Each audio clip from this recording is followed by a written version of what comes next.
नवनीत जी। श्री राधा वल्लभ श्री हरिवंश महाराज जी के चरणों में दंडवत प्रणाम।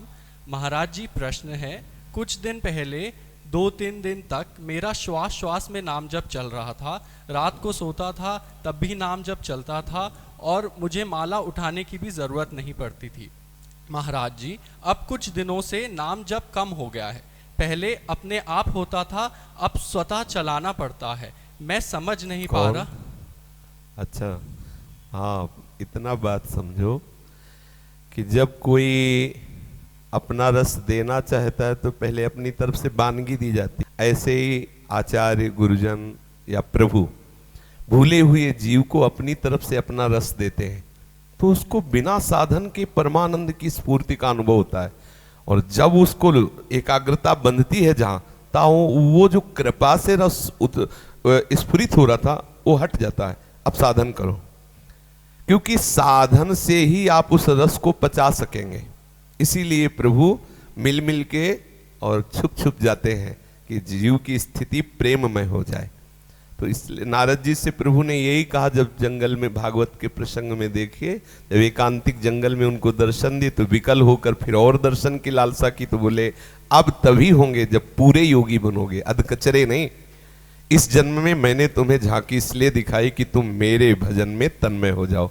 तो उस समय वो तुम्हारे साधन जन्य परिणाम नहीं था कि वो भजन हो रहा था, वो कृपा जन्य था। आप साधन में लगो और वैसे भजनानंदी बनो जो स्वाभाविक भजन होने लगे, जो आपको वो अनुभव कराया गया। वो जब स्वाभाविक भजन हमारे हृदय में चलने लगता है तो वो कभी रुकता नहीं। इसका परिचय ये होता है स्वाभाविक का।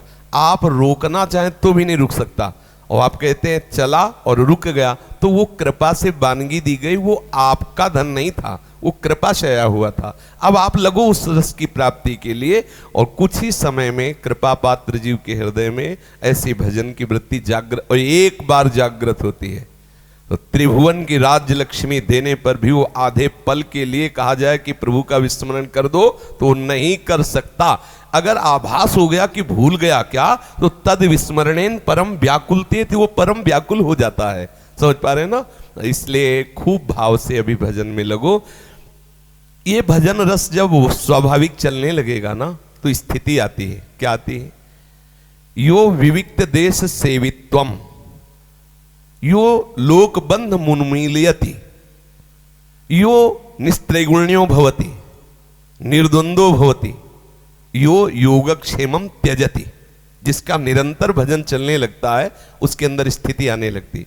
वो विविक्त देश सेवित्वम, एकांत की मांग उसके हृदय में। मैं किसी से बोलूं ना, कोई मेरे से बोले ना, कोई मिले ना, कहीं कोई मिलेगा बात करना पड़ेगा, भजन छूट जाएगा।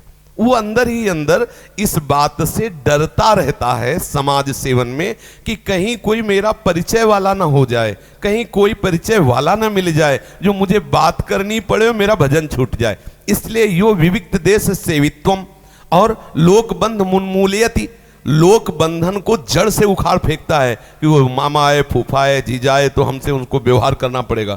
वो अंदर से बिल्कुल संबंध रहित हो जाता है, क्योंकि उसका संबंध भजन से।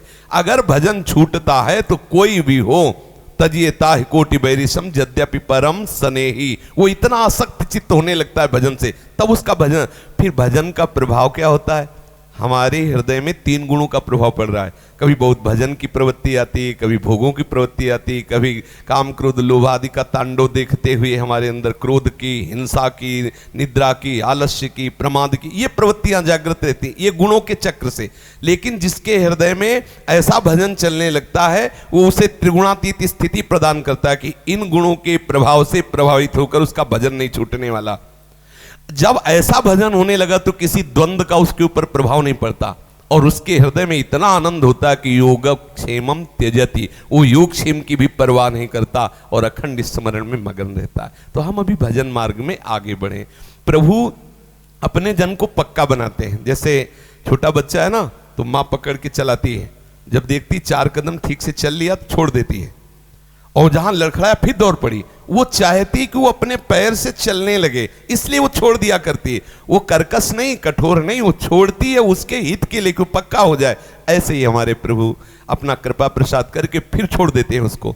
वो फिर विकल होता है, फिर उसे कृपा देते, धीरे धीरे उसे ऐसा परिपक्व कर देते हैं कि माया का कोई भी प्रभाव उसे भजन रहित न कर पावे। समझ रहे ना, उसे बलवान बना देते हैं। भगवान अपने भक्त को ऐसा महान बलवान बना देते हैं कि समाज में उतार देते हैं कि देख लो तुम परीक्षा लेके, चाहे हजारों गालियां दो, चाहे हजारों कोड़े मारो, जो भी करो तुम्हारा मंगल ही करेगा, ये मेरा भक्त है, इसे तुम परास्त नहीं कर सकते। नामे भक्ता प्रणश्यति, और मेरे भक्त का प्रभाव सतरत्य सतरत्य सा लोकान तारयति। इसलिए नहीं कोई भगवान के भक्त के ऊपर कोड़े बरसा सकता है। जो अपराध भक्त कर करे राम रोष पावक सोच रही। भगवान को गालियां दे दो तो उनको बर्दाश्त हो जाएगा, लेकिन उनके भक्ति की तरफ अगर आंख उठाई तो ऐसा कौन त्रिभुवन में है कि भक्त को आंख उठा के भी उस चैन से देख सके। राम रोष पावक सोच रही। इसलिए प्रभु का दास होकर भी उसके ऊपर जो प्रतिकूलताएं आती हैं, वो प्रतिकूलताएं उसको दुखी करने के लिए नहीं आती, उसको इतना बलवान बनाने के लिए आती है कि हर प्रतिकूलता वो मुस्कुराते हुए पार कर जाए और दिखावे कि भगवत भक्त में कितनी सामर्थ्य होती है। समझ पा रहे ना।